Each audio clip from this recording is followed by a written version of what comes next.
რა აცვიათ ბურქისა და ნიქაბის ქვეშ და რატომ მალავენ მუსლიმი ქალების ახეს? იდუმალი მოსასხამის ქვეშ ქალებს ხშირად ჩვეულებრივი ტანსაცმელი, კაბა, შარვალი, სპორტული ან ჯინსი აცვიათ. ჰიჯაბი ჩაცმულობაა და რამდენიმე სახისაა. მთავარი პრინციპი ყველგან ერთია: ის უნდა მალავდეს ქალის ტანის მოყვანილობას, თმას და ზოგჯერ სახესაც. სიტყვა ჰიჯაბი არაბულად დამალვას ნიშნავს. ჰიჯაბის ტარებას გოგოები სქესობრივი მომწიფების ასაკიდან 9-12 წლიდან იწყებენ.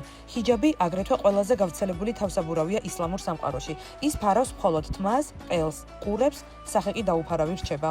ნიქაბი ის მთლიანად ფარავს თმას და სახეს, მხოლოდ თვალები ჩანს. ნიქაბს იცვამენ სხვა ტრადიციულ ტანსაცმელთან, მაგალითად აბაიასთან ერთად. ესაა გრძელი თავისუფალი მოსასხამი. ყველაზე ხშირად ნიქაბი აცვიათ სპარსეთის ყურის ქვეყნებში, ასევე იემენსა და პაკისტანში. ყველაზე გავრცელებული ფერი შავია.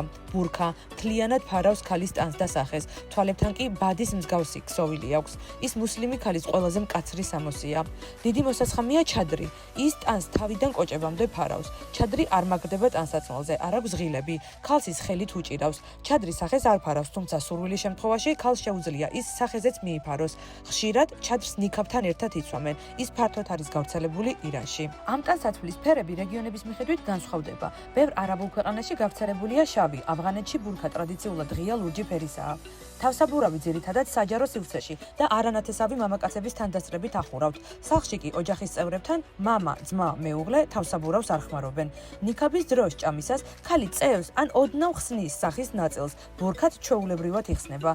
ზოგ ქვეყანაში ჩაცმულობა კანონით ან სოციალური ნორმით რეგულირდება. ირანში ჰიჯაბი სავალდებულოა. ავღანეთში ბურქის ტარება ბოლო წლებში გახდა სავალდებულო. ისლამის წმინდა წიგნში ყურანში ლაპარაკია მოგრძალებულ ჩაცმულობაზე ქალებისა და მამაკაცებისთვის, თუმცა პირდაპირი მოთხოვნა სახის დაფარვაზე არ საწერია. სახის დაფარვა ხშირად რელიგიური ინტერპრეტაციის და კულტურული ტრადიციის შედეგია. ქალების თავისა და სახის დაფარვის ტრადიცია ისლამამდეც არსებობდა.